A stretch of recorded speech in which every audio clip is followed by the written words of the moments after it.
बिजली के अभाव में कोई भी देश विकसित नहीं हो सकता। India is effectively facing a power crisis. India is staring at a possible power crisis. Massive power blackout in India's financial capital, Mumbai. We want to have a goal of becoming a developed economy by 2047. Renewable energy installed capacity we are going to increase. Mains के भी कम से कम 3 question इस बात पे आ चुके हैं. We need more power to grow and there is a sustainability challenge. With brilliant people like Dr. APJ Abdul Kalam, we had our own nuclear program and in 1998 we conducted nuclear tests. So Homi Bhabha ji, he came up with a brilliant scheme of this 3-stage program. What was the scheme? India is effectively facing a power crisis. We want to have a goal of becoming a developed economy by 2047. We have said that we will be Viksit Bharat by 2047. So that means our per capita income, which is currently close to $2,500, will become $10,000. So this sort of growth, maybe a $30 trillion economy is something that we want to achieve by 2047. We need for this a lot of energy and we need a lot of power, right? There is also a challenge of sustainability here. Why does that challenge exist? Because we have committed to something called the Paris Agreement. And in this Paris Agreement, there are some nationally determined contributions to combat climate change. So our nationally determined contributions are saying that we have to reduce the emissions intensity of our GDP. What is emissions intensity? That to grow by 1% or to grow by 1 unit, how much CO2 are we going to release? Okay. The other thing that we have said here is that we will increase our renewable energy installed capacity. Every word is important. Renewable energy installed capacity we are going to increase. Okay. So there is a challenge of sustainability. So on one hand, there is a idea that we want to grow. On the other hand, there is a sustainability challenge. हमें growth भी करनी है और sustainability का issue है. अब इसको अगर हम पावर के कॉन्टेक्स्ट में देखें और मेंस के भी कम से कम 3 क्वेश्चन इस बात पे आ चुके हैं. If we see this in the context of power, what is the option now? There are 3 options that India has. First, you can generate more power. या तो आप और ज्यादा पावर जनरेट कर लो. Second, you can distribute the already generated power better. We need more power to grow and there is a sustainability challenge. तो या तो यार ज्यादा पावर आ जाएगी. अगर ज्यादा पावर आ जाएगी तो प्रॉब्लम सॉल्व हो जाएगी. दूसरा है कि ठीक है हम ज्यादा नहीं बढ़ा सकते बट हम डिस्ट्रीब्यूट बेटर कर लेते हैं. अभी डिस्ट्रीब्यूशन में बहुत लॉस होता है. So if we distribute better we will solve the problem. Third, we will generate the same, we will distribute the same, but we will become energy efficient in our own right. We will become energy efficient in our own right. So these are the 3 options that we broadly have, right? Let us examine these 3 options. First option is that I can generate more power, right? अब मैं आपसे पूछना चाहता हूं, if India wants to generate more power, what is the option for India? If we want to generate more power, the options are simple. One option is it can be happening through coal generation, coal-based energy, which is basically fossil fuels-based energy. The other thing we can do is we can go for renewable energy, and a subset of renewable energy is nuclear energy. These are the 3 broad options that India has at this point, right? Okay, let us examine them. Now, if you have seen India's INDCs under Paris Agreement, India has said that we will have 500 megawatt of installed capacity. This is the word that we use everywhere. Installed capacity. 500 megawatt of installed capacity. And this is how we are going to grow in a renewable sense. So if you look at current status of India, and this is from the PIB, if we look at our installed capacity, what is the meaning of this word? Installed capacity means possible maximum generation capacity. कि अभी मेरी capacity कितनी है. It is like I have a capacity to eat 20 parathas a day and let's say I have a capacity to eat 20 pizzas a day. It is my capacity, it is my actual capacity. कि अगर सब कुछ 100% efficiency पे operate करने लगे, पूरी तरह operate करने लगे, तो इंडिया में कितनी कैपेसिटी है पावर जनरेशन की. If we look at our installed capacity, and this is a prelims previous year question, 50% approximately is from coal and 50% approximately is from renewable energy. The distribution is given here. It's also given in your document. इसमें solar maximum है, then there is wind, then there is hydro, and then there is nuclear, biopower, etc., etc. So if we look at overall capacity that India has installed, 50 is coal, 50 is renewable. But if we look at actual generation, ये तो हुआ कि यार कितनी maximum capacity है.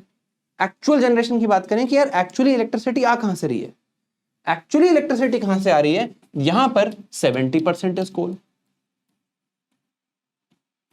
सो now there is a dichotomy. Installation wise it is equal between coal and renewables, but actual generation wise 70% is coal. Why do we have this problem? This problem exists because renewable energy or renewable sources of energy have some issues. These are these three broad issues. The first issue is the issue of intermittency. What is intermittency? Let's take the example of any particular renewable energy, let's say solar power. Sometimes there is complete solar power, so there is sun is shining, बहुत ज़्यादा sun की rays हैं, बढ़िया power generate हो रही है. The other option is, or the other situation can be that it is a cloudy morning, or there is not enough sunlight, some geographical factor is there. At that time, the power generation is less. Now, this is not how we consume power. Power तो हमें रोज चाहिए, reliably चाहिए. But solar में क्या issue है, कभी power ज्यादा है कभी कम है. सेम विद विंड एनर्जी, कभी विंड ब्लो कर रही है कभी नहीं कर रही है. दूसरा, plant load factor problem. If we look at our power consumption pattern, there are 2 times in the day when the power spikes. One is in the morning, so 9 बजे पावर स्पाइक होती है. The other is in the let's say evening around 5-6 PM. At this time we need maximum power in our grid. But I can't dial up solar plants that I want the sun to shine more at 9 AM and at 6 PM, but not in the afternoon. कोल में करना बहुत आसान है. जब ज्यादा power चाहिए ज्यादा कोल जला लो, जब कम पावर चाहिए कम कोल जला लो. बट सोलर में ये काम करना बहुत मुश्किल है. वो तो जो सन की रेज है उस हिसाब से पावर जनरेट होगी. तीसरा, जो भी सोलर प्लांट्स, विंड प्लांट्स के बारे में आपको पता है, these plants are generally located at some corner of the country. Right, they are slightly in remote areas. तो वहां से ग्रिड कनेक्ट करना, ग्रिड क्या होता है, कनेक्शन क्या होता है, सबकी बात करेंगे. But to connect it to the entire electricity grid of the country is a problem. So this is now the generation problem in renewables. अब क्या ऑप्शन है? अगर हम रिन्यूएबल्स से अपनी जनरेशन ना बढ़ाएं तो कोल से बढ़ानी पड़ेगी.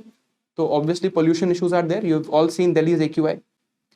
And if we don't have these 2 options, the third option is nuclear. Right. Now let us see what are the fixes. Obviously, generating power from coal is not a good option. We have to import coal also. And the other thing is, if you look at coal, it will lead to a lot of pollution. तो coal को तो नहीं use कर सकते. Renewables को ही fix करना पड़ेगा. So first fix of this problem is that you generate the energy but store it properly. You generate the energy from, let's say, a solar power plant and you store it. You have so much storage that then you effectively run it like a battery. आप solar plant को directly grid से connect मत करो. Solar plant से energy generate करके उसको एक battery में स्टोर कर दो. And then when you need more energy, the battery can give you more energy. When you need less energy, battery can give you less energy. How do you create this battery? There are 2 ways to create this battery effectively. One is battery energy storage systems, BESS. There is an article today from the Hindu that we are going to read about BESS. But now you have the context about it. The second option is green hydrogen. Green hydrogen आपने देखा होगा बहुत ज़्यादा news में है. Lot of current affairs articles about it. Lot of previous year questions about green hydrogen have been asked. Green hydrogen is nothing but a battery here. What does green hydrogen do?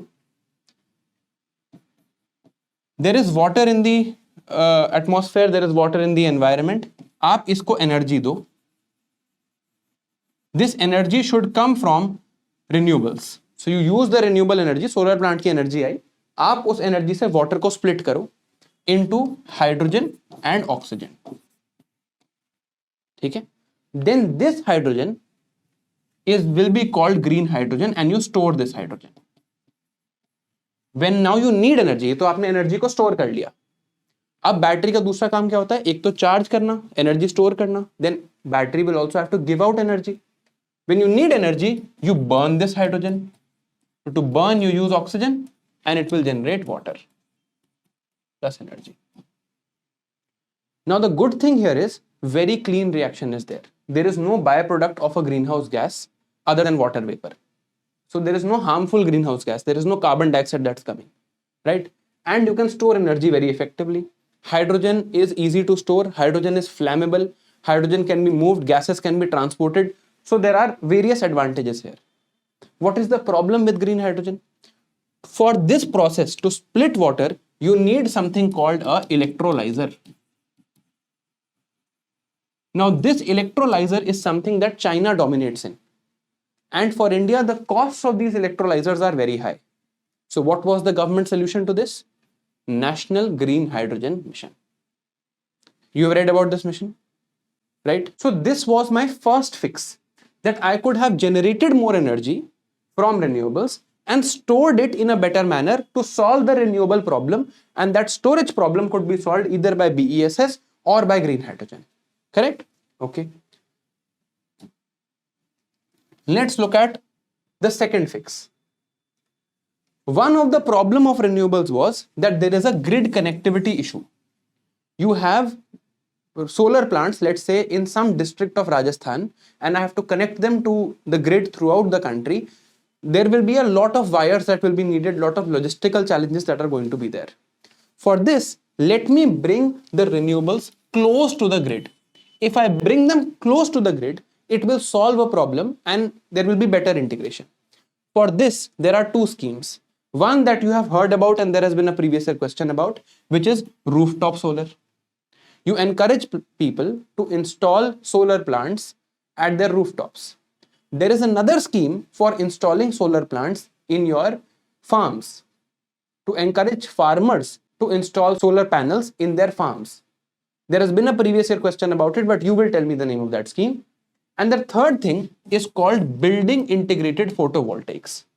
If you want to put solar panels on the rooftops of buildings, there will be some buildings that will not have good rooftops, not good enough for installing solar panels. हर जगह तो लग नहीं जाएगा solar panel, कहीं ना कहीं तो दिक्कत आएगी. To solve that problem, we have something called BIPV. What does BIPV do? You integrate photovoltaics in the construction of the building. तो जैसे बिल्डिंग बन रही है कोई, imagine a big corporate office. Windows will have solar panels in it. Balconies will have solar panels in it. Construction materials, facade will have solar panels in it.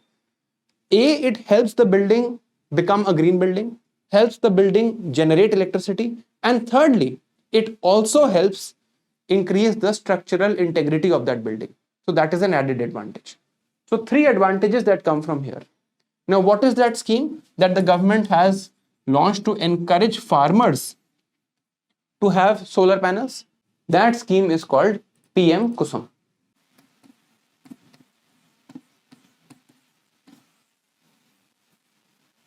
This is the name of that scheme. Okay. So we are solving the generation problem. The first way we can do it is we can generate and store. The second way we can do it is we can have renewables closer to the grid. The third fix is nuclear energy. Now, India has something called a 3-stage nuclear program. I'll explain this to you in brief here. We'll study it in detail in science and tech. It's an economy class. But in this 3-stage program, what happens is, India कहता है कि यार हमारे पास monazite sands हैं केरला में. These monazite sands have something called thorium. Now, I want to use this thorium for electricity generation, but it's not possible to use thorium directly because thorium is not a fissile material. Thorium first needs to be converted to uranium-233. Only then it can be used in nuclear power plants.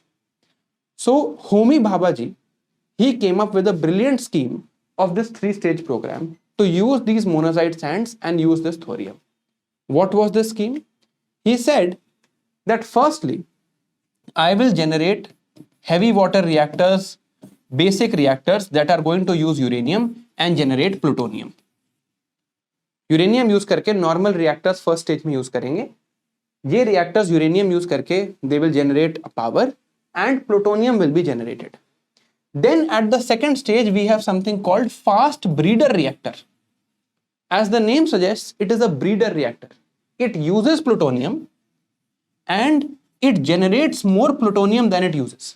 इसमें अगर आप 1 ग्राम plutonium डालोगे तो ये energy भी generate करेगा और उस 1 ग्राम को 2 ग्राम प्लूटोनियम कर देगा. That is why it is called breeder reactor. ये हमारा सेकंड स्टेज का आइडिया था. अब ये सब क्यों किया? Because in this fast breeder reactor thorium is also added and it gets converted to uranium. तो उन्होंने कहा यार rather than we convert thorium to uranium separately in labs, let's do it in a way that we also get energy. तो first stage में हम plutonium generate करेंगे, second stage में हम प्लूटोनियम और जनरेट करेंगे और थोरियम को यूरेनियम में कन्वर्ट करेंगे, and then in the third stage we are going to have an advanced heavy water reactor and we are going to use this uranium to generate energy. It was such a brilliant plan and this is what India is executing, a 3-stage program for our nuclear power. Government कहती है कि यार nuclear power plants में दिक्कत क्या है कि एक तो बहुत बड़े हैं, बहुत स्पेस लेते हैं, people generally don't want to live close to them because there is some sort of fear also, although they are fairly safe. ठीक है, तो गवर्नमेंट कहती है there are small places, for example there are thermal power plants in small places जहां पे वो कोल से energy generate कर रहे हैं, बहुत पॉल्यूट कर रहे हैं, इन स्मॉल एरियाज में मुझे ये प्रॉब्लम फिक्स करनी है.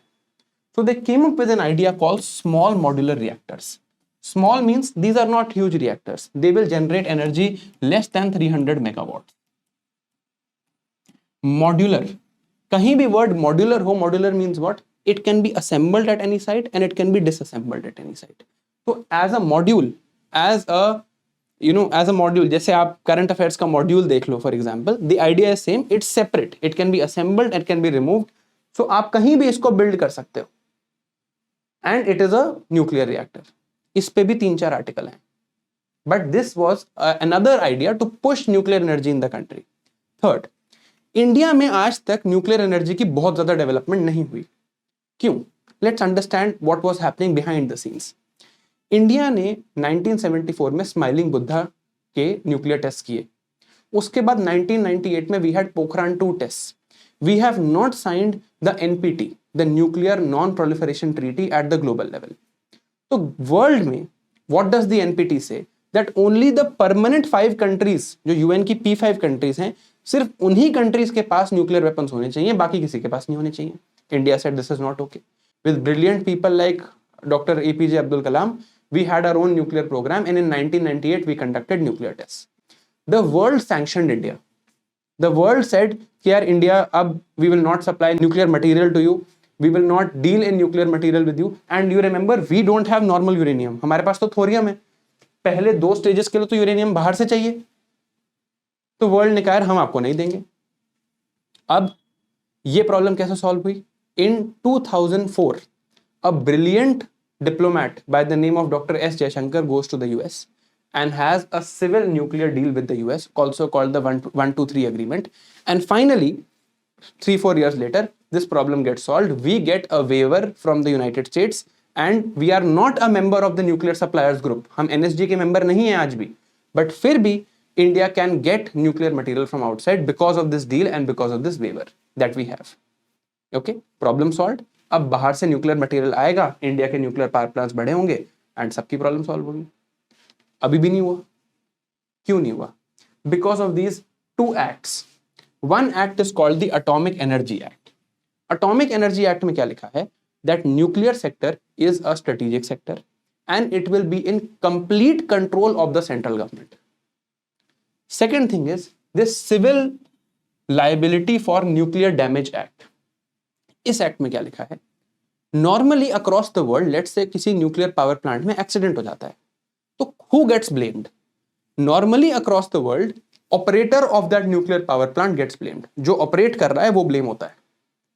इंडिया में रूल क्या है कि सप्लायर भी ब्लेम होगा, ऑपरेटर भी ब्लेम होगा. मैं न्यूक्लियर पावर प्लांट चला रहा हूं, आप एक फ्रांस की कंपनी हो जिसने मुझे न्यूक्लियर मटेरियल दिया है, मेरे यहां पे अगर एक्सीडेंट हो गया तो आपको भी केस होगा. Because of these 2 acts, foreign players and private players were not entering the nuclear seen in India. तो आप देखोगे कि इंडिया का सिर्फ एक ही कंट्री के साथ न्यूक्लियर कोलैबोरेशन हम सुनते हैं, रशिया के साथ 6 रिएक्टर बनाने का. वो क्यों है? because that collaboration happened before this act was passed. Since this act has been passed, no foreign power has been willing to invest in India's nuclear technology. Third problem is tariff. आप nuclear energy generate करोगे, how much money can you charge from it? अगर आप एक private player हो, अगर आप एक foreign player हो, तो आप तो इन्वेस्टमेंट कर रहे हो. इंडियाज लॉ सेज कि आप कोई भी एनर्जी जनरेट करो, रिन्यूएबल, कोल वगैरह, tariff is decided by something called the CERC. और CERC, central electricity regulatory commission, tariff कैसे डिसाइड करता है? CERC बोलता है कि यार ये जो टैरिफ है ना, या तो आपकी कॉस्ट हम देख लेंगे, that you have this cost of generating this power plus कुछ प्रॉफिट ले लेना, या आप बिडिंग कर लो कि यार आप बिड कर दो कि मैं इतने में पावर दूंगा, और जो लोएस्ट बिडर होगा, जो टेंडर प्रोसेस होती है, वहां से काम चल जाएगा. दोनों प्रोसेस ही ठीक है. न्यूक्लियर एनर्जी के लिए CERC का एम्बिट नहीं है. कंफ्यूजन है, लॉ में एम्बिग्विटी है कि अगर न्यूक्लियर पावर जनरेट होगी तो कौन पैसे देगा और कितने पैसे मिलेंगे. Can central government dictate terms? This is confusing. Because of this reason, private sector and foreign participation was not there in our nuclear energy matrix. The government this year has said in the budget that they are going to amend both of these acts and change the tariff structure. Once both these acts get amended, now we are going to have huge participation from private sector and foreign players in our nuclear matrix. तो ये problem हमने solve कर दी. This was the generation issue. So first thing was I can generate more power. वो मैंने discuss किया कि यार generate में क्या सॉल्व कर सकते हैं, क्या तो स्टोर कर लो, या फिर रिन्यूएबल्स को बेटर कर दो, या तीसरा न्यूक्लियर पे शिफ्ट हो जाओ. अब जनरेट करने से बात तो बनती नहीं. जनरेट करने के बाद पावर को डिस्ट्रीब्यूट भी होना है. So how does power generally get distributed? From any power plant, be it solar, be it nuclear, be it thermal, any power plant, there are high voltage lines. High voltage lines take them to substations. हमारे घर के आसपास sub station होते हैं. Sub station से फिर low voltage lines हमारे घरों तक, एग्रीकल्चरल फील्ड्स तक, इंडस्ट्रीज तक पावर लेके जाती है. ये जो हाई वोल्टेज लाइंस हैं, ये अक्रॉस द कंट्री हैं. Of course this is broadly what is called our electricity grid. Although grid also includes all of this. सारी लाइनें ग्रिड में हैं, जो भी कनेक्शंस हैं इलेक्ट्रिसिटी के, जो भी वायर्स हैं, सब ग्रिड में हैं. बट जब हम ग्रिड की ब्रॉडली बात करते हैं, हम इन हाई वोल्टेज लाइंस की बात करते हैं. इनको मैनेज करने के लिए कि ग्रिड स्टेबल रहे इंडिया में, there is something called load distribution companies. अब सब स्टेशन पे आ गया, हाई वोल्टेज से लो वोल्टेज हो गया, और फिर घरों तक चला गया. This is actual distribution to consumers. इसके लिए we have something called discoms और डिस्ट्रीब्यूशन कंपनीज. अब इन दोनों जगह पे ही इश्यूज हैं. ग्रिड के लेवल पे भी इश्यूज हैं और डिस्ट्रीब्यूशन के लेवल पे भी इश्यूज हैं. Ultimately how does this work? ये जो डिस्ट्रीब्यूशन कंपनी है, आपके घर में जो पावर आती है, आपको एक डिस्कॉम देती है. Discom purchases power from these power plants. So Discom will purchase power from power plants. You have to take approval from load distribution companies कि आप इतनी पावर ना खरीद लो कि ग्रिड खराब हो जाए. ये हमारा सिस्टम है अभी. नाउ इस पूरे सिस्टम में 2-3 प्रॉब्लम्स हैं. एक प्रॉब्लम है कि यहां पर ग्रिड स्टेबल नहीं है. दूसरी प्रॉब्लम है कि यहां पर डिस्कॉम्स जो है वो काफी लॉस में है, एंड इसीलिए पावर कट्स होते हैं. It has been stated and estimated कि इंडिया में एक्चुअली जितनी पावर चाहिए उससे ज्यादा पावर हम जनरेट कर लेते हैं, but still we have a deficit. अभी भी पावर कट्स होते हैं, यहां भी लाइट जाती है, आपके घर पे भी जाती होगी.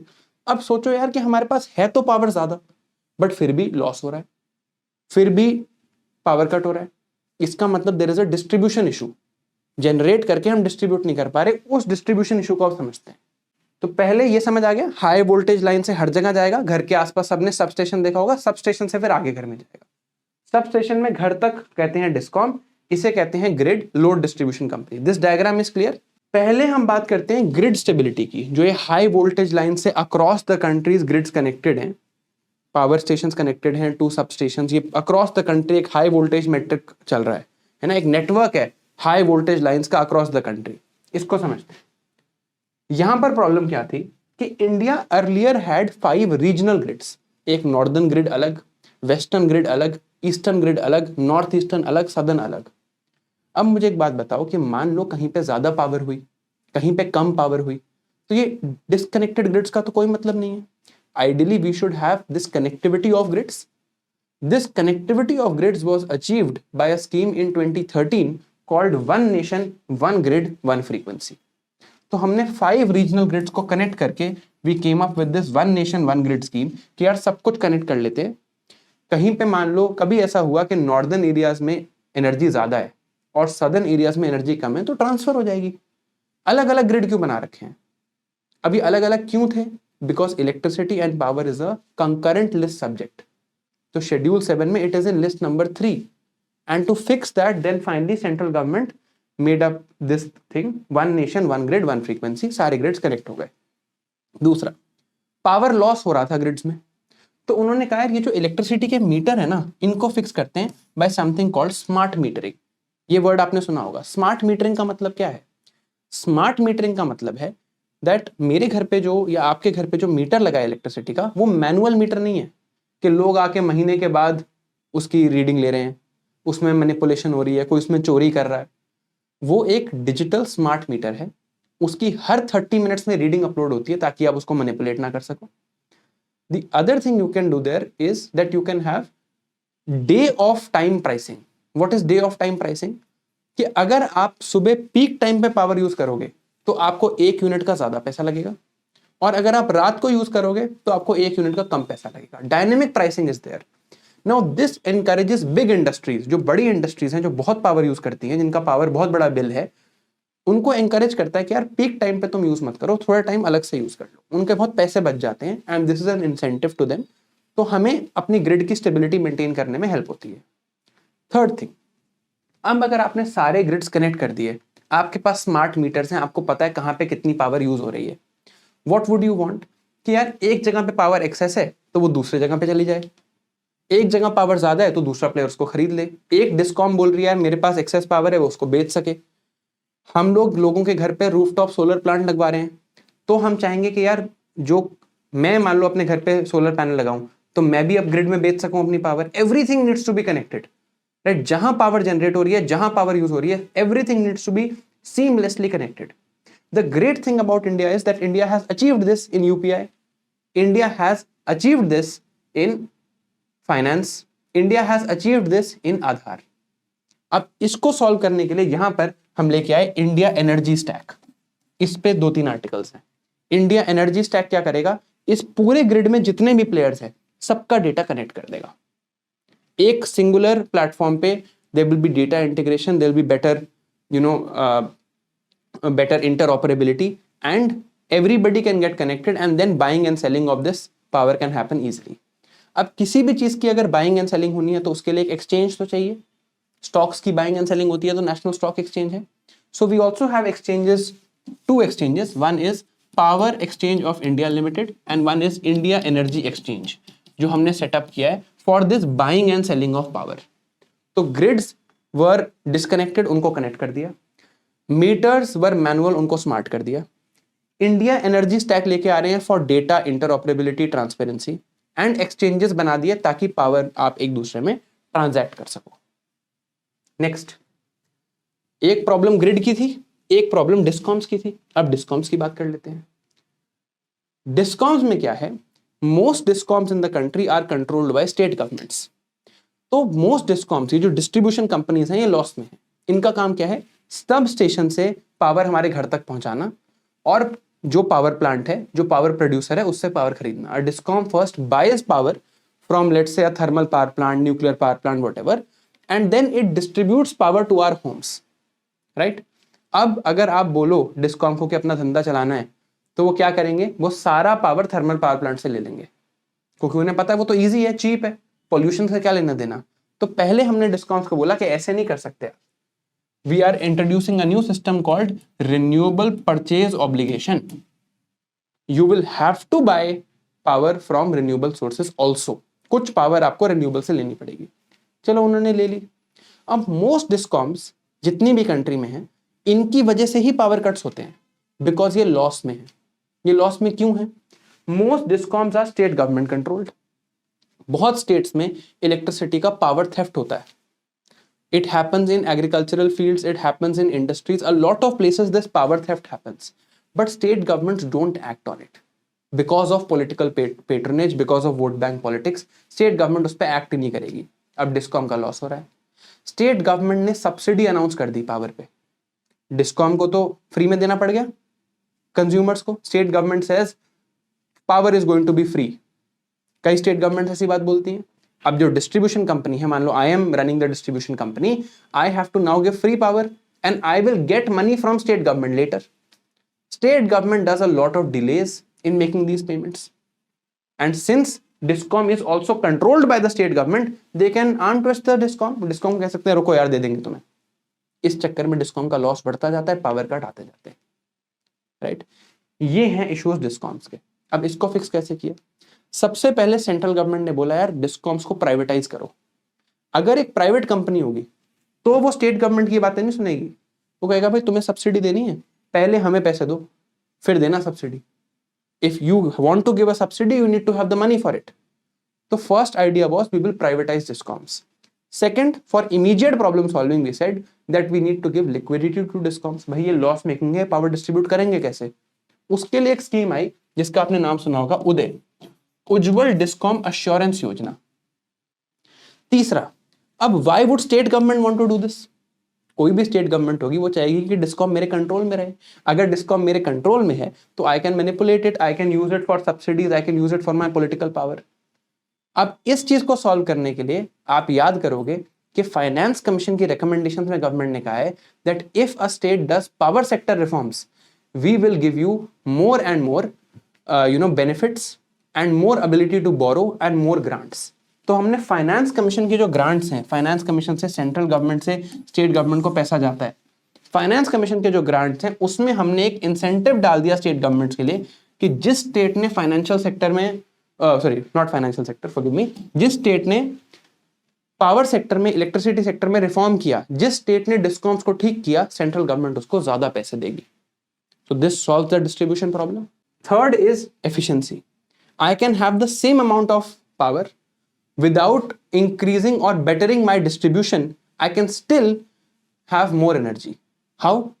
उसी पावर को better use करके. उसके लिए we have a scheme called Ujala, one of the most successful schemes of this government. 10 years of Ujala scheme are completed, very likely in films this year. Ujala scheme है. Ujala scheme क्या बोल रही है कि यार LEDs का price कम करो, street lighting better करो, कम पावर में सेम चीज करो. ये एक अच्छी चीज हमने करी. दूसरा हमने किया ये e certs. E certs are energy saving certificates. Environment में इसकी डिटेल में बात करेंगे. Energy saving certificates place a obligation on energy intensive industries to save power. यार you have to become energy efficient, नहीं तो we will penalise you.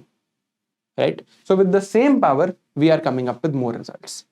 So overall अगर हम देखें, India, if we want to become Viksit Bharat by 2047, we need a lot more power. But that lot more power needs to come from environmentally sustainable sources.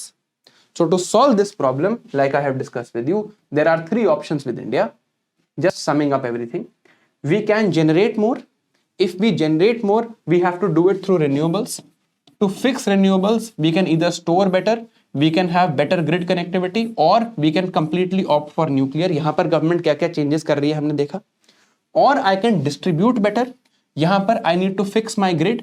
If I need to fix my grid, what are the changes that I'm doing? We've talked of energy stack, smart metering, grid linkage, one nation, one grid.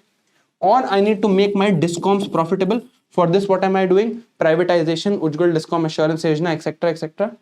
And lastly, I can become more energy efficient. इसमें मैं क्या कर रहा हूँ? उदय. And I am having energy saving certificates. So complete power sector picture of India is this picture.